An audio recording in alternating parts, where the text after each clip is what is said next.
Bonjour et bienvenue à Golf entre deux mondes. Une nouvelle fois, le décor n'a pas changé, rassurez-vous, c'est volontaire, parce qu'on va encore parler de méthodologie.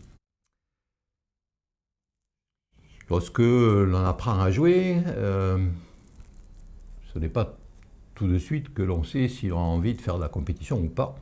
Mais parmi les coachs que j'ai pu rencontrer au cours de cet été, il y en a bon nombre qui ont insisté sur la notion de taper fort.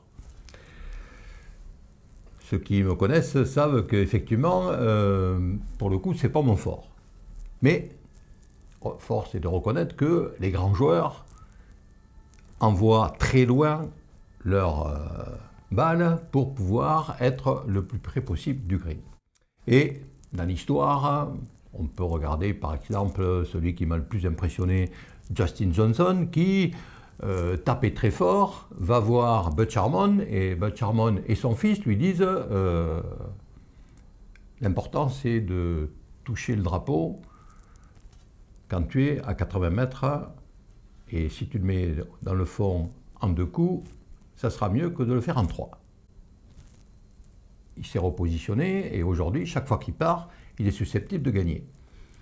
Un joueur qui m'intéresse un peu plus, c'est Molinari, qui était tout petit, comme moi, 1m73, super, donc c'est mon modèle. Et lui, on ne l'a pas vu venir, pourtant il a gagné des grands tournois.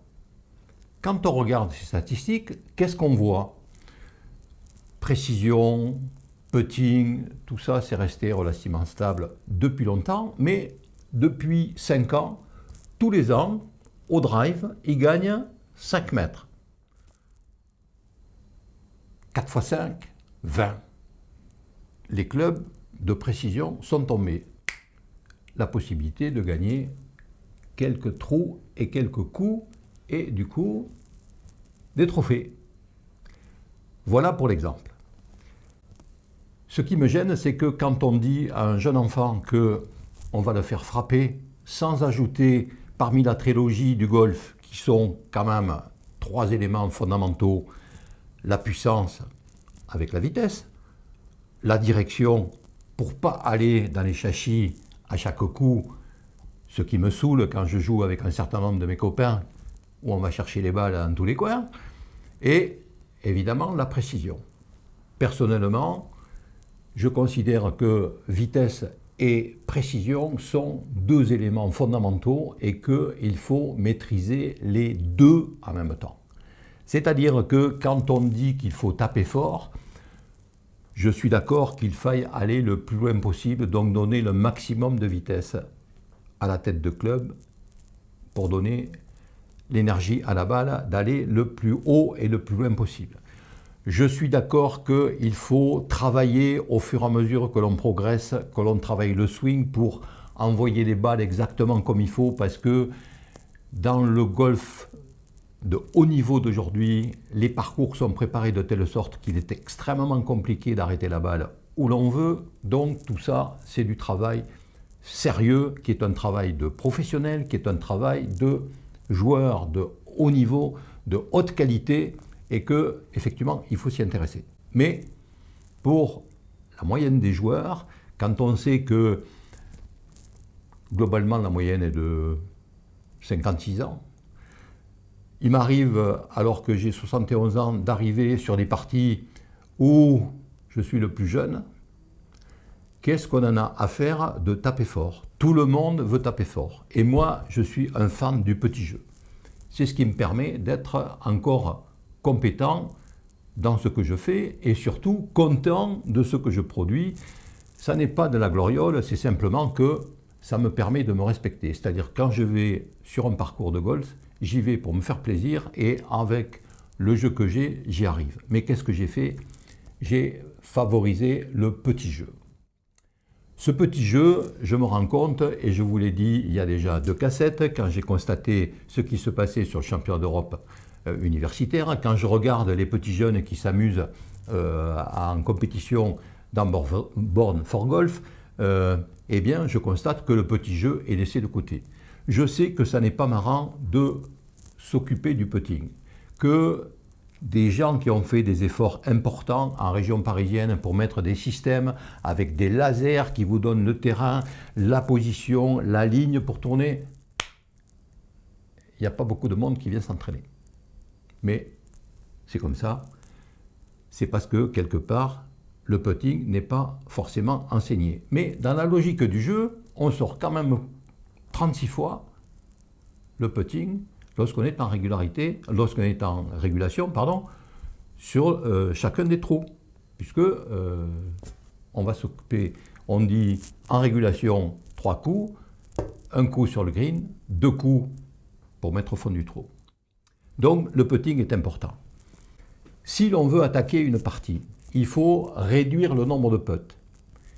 Pour réduire le nombre de putts, qu'est-ce qu'il faut faire? Il faut être précis.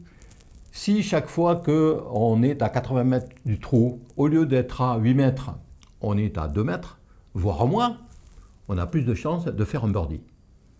Ça me paraît être simplement, non pas l'essence, mais tout au moins la logique du jeu. Et les gens n'apprennent pas à se servir de cette partie du jeu. Donc, en termes de méthodologie, je vous proposerai quelque chose qui commence effectivement dès le premier jour. Une fois que vous savez tenir un club, je vous demanderai d'en apprendre un second.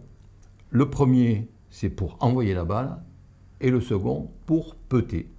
Ça voudrait dire qu'en termes d'apprentissage, la méthodologie du petit jeu ferait qu'au bout de la 3e leçon, c'est-à-dire globalement 6 heures si on prend des cours collectifs de 2 heures, le grip de putting est compris et le grip de swing l'est aussi.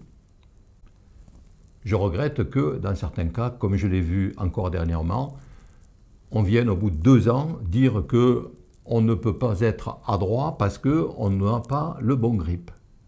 Je crois qu'il n'y a pas 50 manières de prendre le grip pour un joueur normal. Pour les grands joueurs, que l'on soit amené de faire très attention, ça me paraît naturel.